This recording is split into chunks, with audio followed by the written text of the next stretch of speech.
नमस्कार, city week news देख रहे हैं आप और मैं हूं आपके साथ साक्षी सोनी। इसलिए मनाया जाता तो वो नीचे कमेंट सेक्शन के अंदर लिख करके बताइए। पर शहीदी दिवस पर एक कार्यक्रम का आयोजन, लेकिन अब अगर आप लोग जानते हैं कि देख सकते हैं कितनी संख्या के अंदर लोग यहां पर मौजूद है, के अंदर लिख करके बताइए।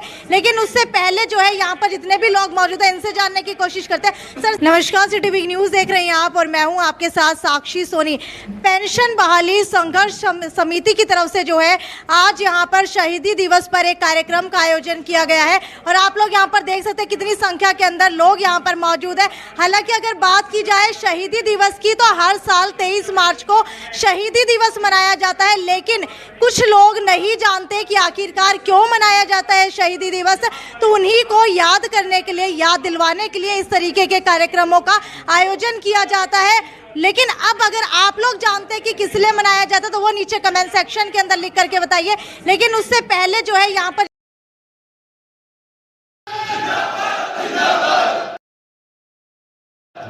मेरी एक लाइन याद आप लोगों से, जिसका दो हाथों दो ठावा नहीं है, ठावा नहीं बोलना भी होगा, जिसका जवान नहीं दूंगा बेटा लगा।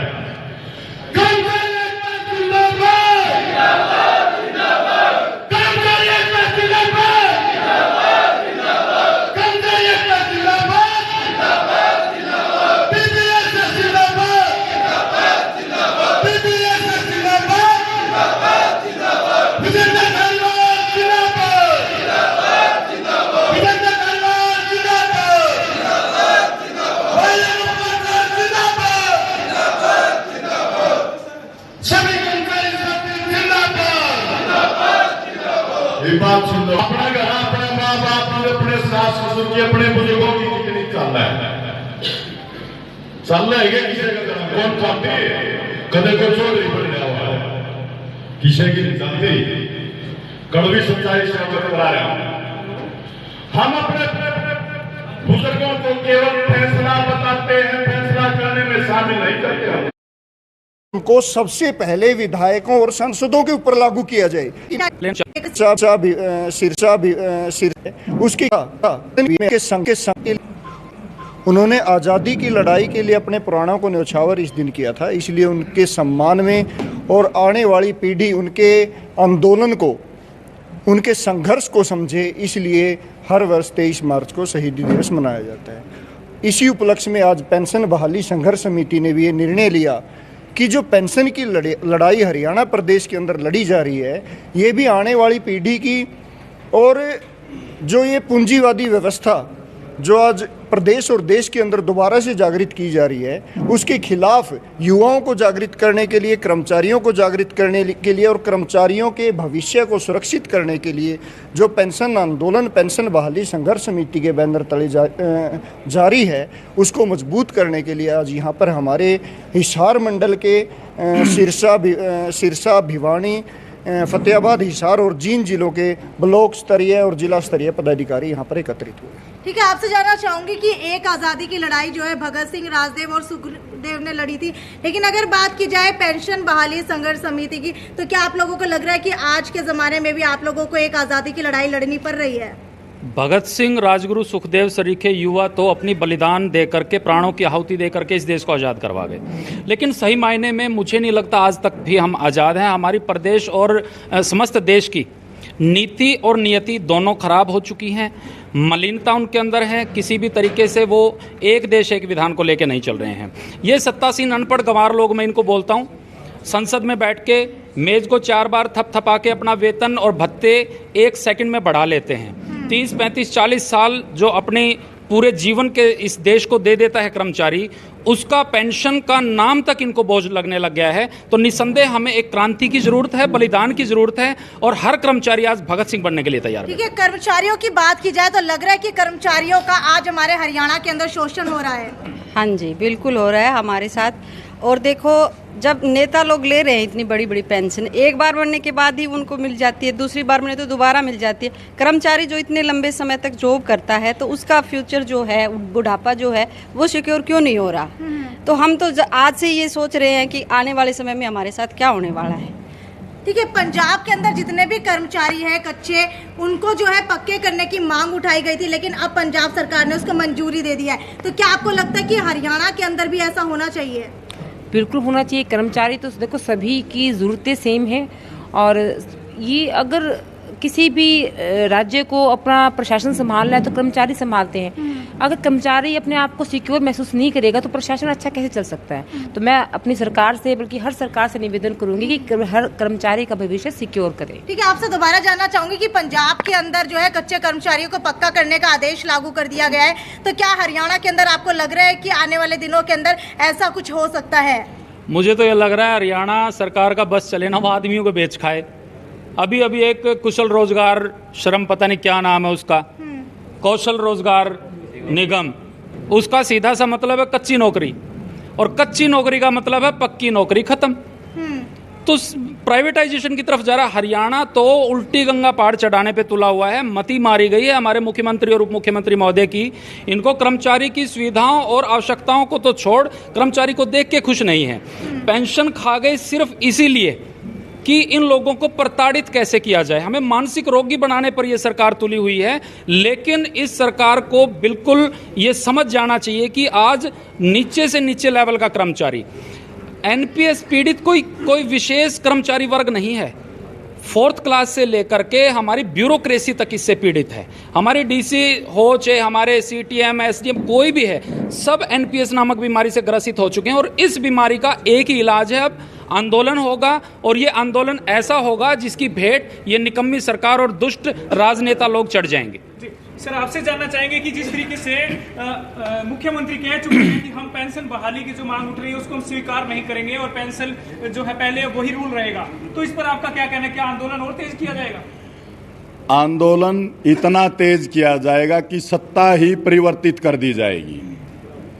मैं खट्टर साहब को बता देना चाहता हूं कि ये कर्मचारी अब इंकलाब का नाम शुरू करके इंकलाब से अपना संघर्ष शुरू करेंगे, और इंकलाब जब तक चलता रहेगा, जब तक पुरानी पेंशन बहाल नहीं होगी। उनको शर्म आनी चाहिए। अगर पुरानी पेंशन लागू करती है ना हरियाणा सरकार, तो हरियाणा प्रदेश को सालाना 5,000 करोड़ का फायदा होता है, सालाना 5,000 करोड़ का फायदा।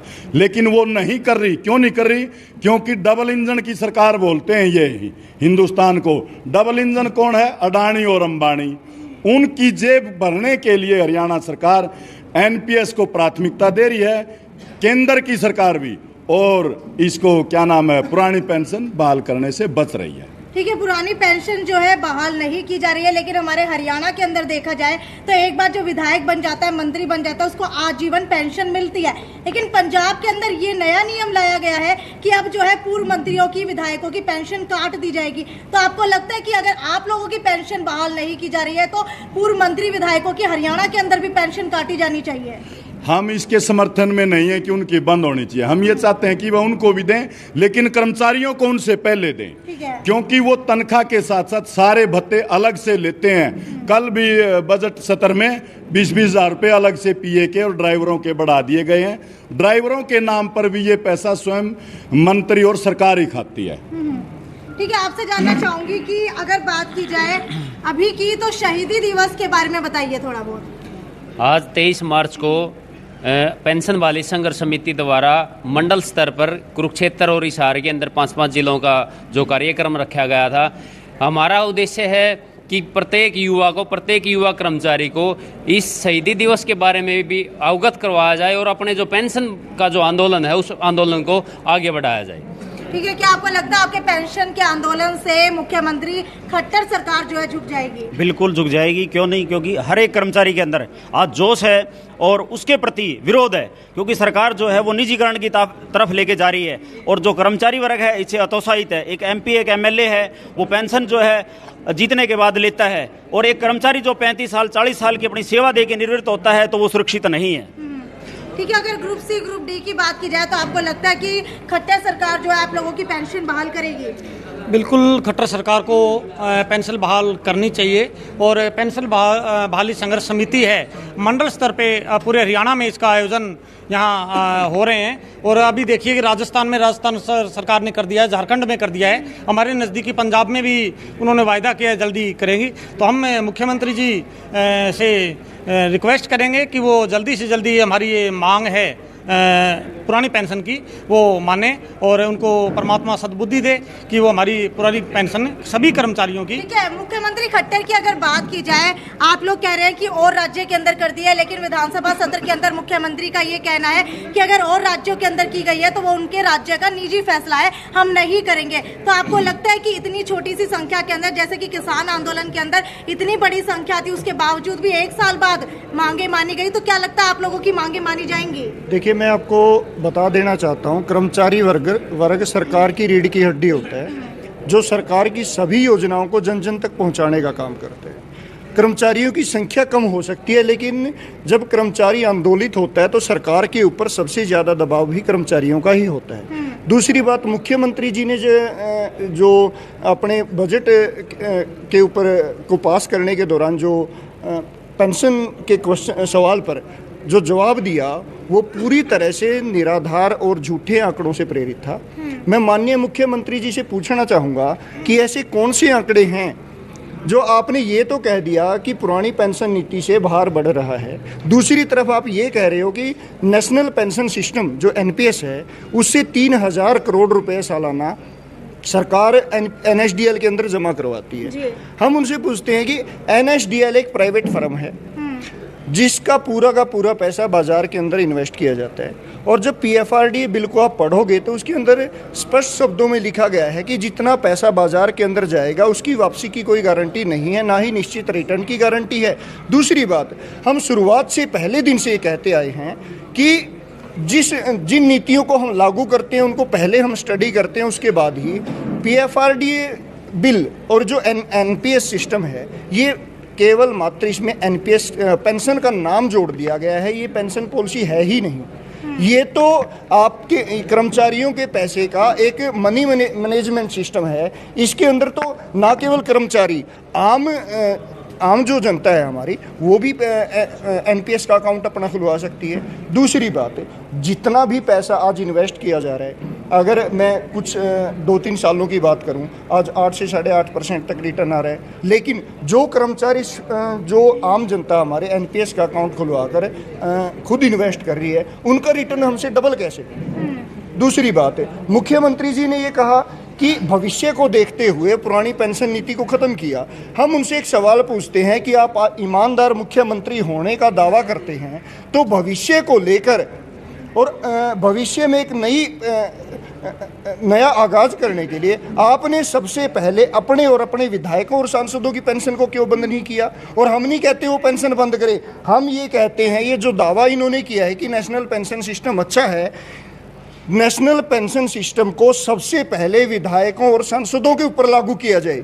जिस दिन इनके ऊपर लागू होगा, आज सड़क पर अगर हम खड़े हैं पुरानी पेंशन नीति के लिए, हमारे से आगे ये लोग खड़े मिलेंगे कि ना केवल कर्मचारियों के लिए, हमारे लिए भी पुरानी पेंशन नीति को बहाल करें।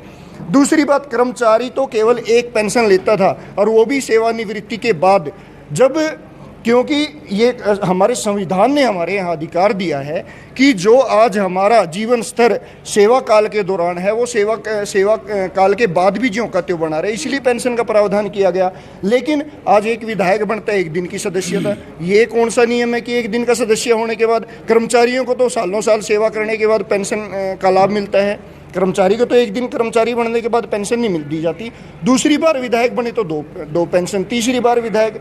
और जब इन सवालों को उठाया जाता है तो सबसे पहले इन्हीं विधायकों को बेचैनी होने लगती है कि कर्मचारी ये बात क्यों करते हैं। तो आज आपके माध्यम से, मीडिया के माध्यम से और सीआईडी के माध्यम से हम हमेशा एक ही बात कहते हैं, मुख्यमंत्री जी एक प्रस्ताव लेकर आइए और सबसे पहले एनपीएस को विधायकों और सांसदों पर लागू कीजिए। उनकी पेंशन जारी रखें, लेकिन एनपीएस सिस्टम के तहत उनको पेंशन मिले तो उनकी सारी स्थिति क्लियर हो जाएगी। इसलिए हम मुख्यमंत्री जी से मांग करते हैं कि जल्द से जल्द या तो पुरानी पेंशन नीति को बहाल करें, वरना प्रदेश के अंदर ब्लॉक, जिला और राज्य स्तर पर बड़ा आंदोलन होगा, जिसकी जिम्मेदारी कर्मचारियों की नहीं, सरकार की होगी। अगर काम रुकता है, हम आम जनता से भी अपील करते हैं कि हमें इस चीज़ के लिए खुशी नहीं है कि हम सड़कों पर बैठे रहें। हम चाहते हैं कि उनकी सेवा करें, हम चाहते हैं हम अपने विभागों में ईमानदारी से काम करें, लेकिन वो हम तभी कर पाएंगे जब हमारा भविष्य सुरक्षित होगा और हम इस चीज़ के लिए निश्चित होंगे। बिल्कुल, आपको बता दूं आज के दिन की गरिमा को बनाए रखने के लिए भले ही शहीदी दिवस आज यहाँ मनाया जा रहा है, आज़ादी का वो शहीदी दिवस जहाँ पर जो है आपको बता दूं राजगुरु सुखदेव और भगत सिंह ने खुशी खुशी जो है फांसी चूम ली थी। और आज आप लोग देख सकते हैं कि किस तरीके से जो है शहीदी दिवस मनाया जा रहा है। हालांकि 23 साल के भगत सिंह थे, 22 साल के जो है राजगुरु और सुखदेव थे, जिन्होंने देश की आज़ादी के लिए खुशी खुशी जो है फांसी को गले लगा लिया था, लेकिन आज तक वो आज़ादी हमें नहीं मिल पाई है। ये सभी लोग जो आप लोग देख सकते हैं, पेंशन बहाली संघर्ष समिति के लोग जो है इन्होंने चेतावनी दे दिया, अगर इनकी दोबारा से पुरानी पेंशन बहाल नहीं की गई तो एक बड़ा जन आंदोलन का रूप जो है ये संघर्ष ले लेगा। खैर, ये तो यहीं तक की खबर थी। आगे देखने वाली बात यह है कि आज शहीदी दिवस से शुरुआत हो चुकी है इस जन आंदोलन की, तो आगे कितना बड़ा जो है ये जन आंदोलन रहने वाला है। ये थी साक्षी सोन की रिपोर्ट। नमस्कार।